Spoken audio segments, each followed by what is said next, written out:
കേരള സർക്കാരിന്റെ കടമെടുപ്പ് പരിധിയിൽ ഇളവ് അനുവദിക്കണമെന്ന കേരളത്തിന്റെ ആവശ്യത്തിൽ സുപ്രീം കോടതി ഇന്ന് വാദം കേൾക്കും. 10,000 കോടി രൂപയെങ്കിലും അനുവദിക്കണമെന്നാണ് കേരളത്തിന്റെ ആവശ്യം. നിങ്ങൾക്കറിയാമല്ലോ, കേരളം ഇപ്പോൾ സാമ്പത്തികമായി നഷ്ടം തിരിഞ്ഞുകൊണ്ടിരിക്കുകയാണ്. അക്ഷരാർത്ഥത്തിൽ ഈ തെരഞ്ഞെടുപ്പ് കാലത്ത് പോലും അത്യാവശ്യ കാര്യങ്ങൾക്ക് പണമില്ലാത്ത അവസ്ഥ സർക്കാരിന്റെ കയ്യിലുണ്ട്. ചോദിച്ചാൽ പറയും അത്യാവശ്യം കുഴപ്പമില്ലാത്ത കാര്യങ്ങൾ ഓടിക്കാൻ പറ്റുമെന്ന് നമ്മുടെ ധനമന്ത്രി ഉൾപ്പെടെയുള്ള ആളുകൾ പറയും. പക്ഷെ വല്ലാത്ത അവസ്ഥയാണ് ഇപ്പോൾ ഉള്ളത്. അപ്പോൾ നമുക്ക് ഡൽഹിയിലേക്ക് പോകാം. ആർ രാധാകൃഷ്ണൻ നമുക്കൊപ്പം വിശദാംശങ്ങളുമായി ചേരുന്നു. സുപ്രീം കോടതിയുടെ ഒരു കാരുണ്യത്തിന് വേണ്ടി നമ്മൾ കേരളം കാത്തിരിക്കുന്നു എന്നതാണ് യാഥാർത്ഥ്യം. Radhakrishnan, good morning. പറയൂ രാധാകൃഷ്ണൻ. രാധാകൃഷ്ണന്റെ നാട്ടിലേക്ക് സ്വാഗതം, കൊല്ലത്തേക്ക്. Good morning S K.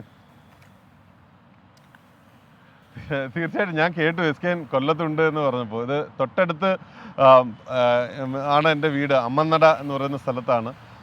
S K നിൽക്കുന്നതിൻ്റെ തൊട്ടടുത്താണ് അനുജത്തി താമസിക്കുന്നത്, തങ്കശ്ശേരിയിൽ ആണ്. അപ്പം എന്തുകൊണ്ടും വളരെ അടുത്ത സ്ഥലമാണ്. എസ് കെ അവിടെ നിൽക്കുന്നത് ഒരു സന്തോഷം.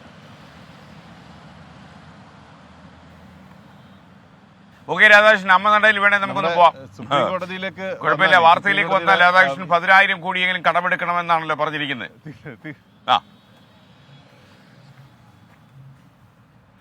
തീർച്ചയായിട്ടും എസ് കെ.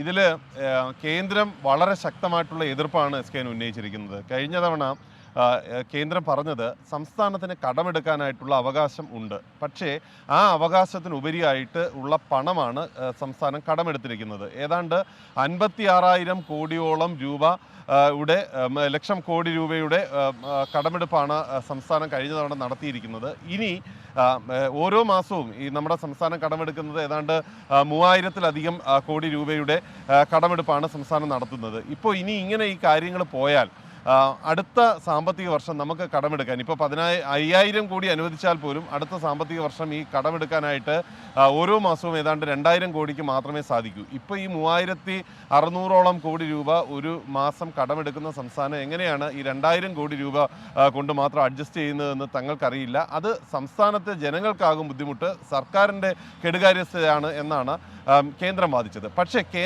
കേരളം പറയുന്നത് ഈ കടമെടുപ്പുമായി ബന്ധപ്പെട്ടിട്ടുള്ള വിഷയത്തിൽ അതിൻ്റെ നയപരമായിട്ടുള്ള തീരുമാനത്തെയാണ് തങ്ങൾ ചോദ്യം ചെയ്യുന്നത് എന്നതാണ്.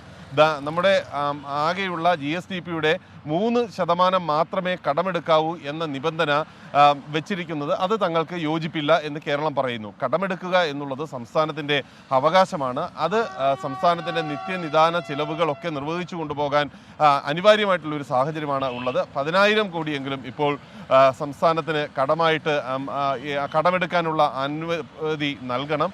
അങ്ങനെയാണെങ്കിൽ മാത്രമേ സംസ്ഥാനത്തിന് പിടിച്ചു നിൽക്കാനായിട്ട് സാധിക്കുകയുള്ളൂ. അടുത്ത സാമ്പത്തിക വർഷം, അതായത് ഈ ഏപ്രിൽ 1-ന് ആരംഭിക്കുന്ന സാമ്പത്തിക വർഷത്തിൻ്റെ ആദ്യ പാദത്തിൽ വേണമെങ്കിൽ ഈ 10,000 കോടി അഡ്ജസ്റ്റ് ചെയ്തോളൂ എന്നുള്ളതാണ് സംസ്ഥാനത്തിൻ്റെ നിലപാട്. അതനുസരിച്ചിട്ടുള്ള ഒരു തീരുമാനം ഉണ്ടാകണം എന്ന് പറയുന്നു. ഇത് ഒത്തുതീർന്നു പോകില്ല, രണ്ടുപേരും തമ്മിൽ ഈ അഭിപ്രായ വ്യത്യാസം ഒത്തുതീർന്നു പോകില്ല എന്ന് സുപ്രീം കോടതിക്ക് ബോധ്യപ്പെട്ട സാഹചര്യത്തിലാണ് രണ്ട് കക്ഷികളോടും പ്രത്യേകം നോട്ട് നൽകാനും ഇതുമായി ബന്ധപ്പെട്ടിട്ടുള്ള വാദങ്ങൾ എഴുതി നൽകാനും ഇന്ന് ആവശ്യപ്പെട്ടിരിക്കുന്നത്. ഇതനുസരിച്ച് ഈ കേസിൽ ഇന്ന് കേസ് കേട്ടതിന് ശേഷം ഒരു ഇടക്കാല ഉത്തരവ് സുപ്രീം കോടതി പറയും.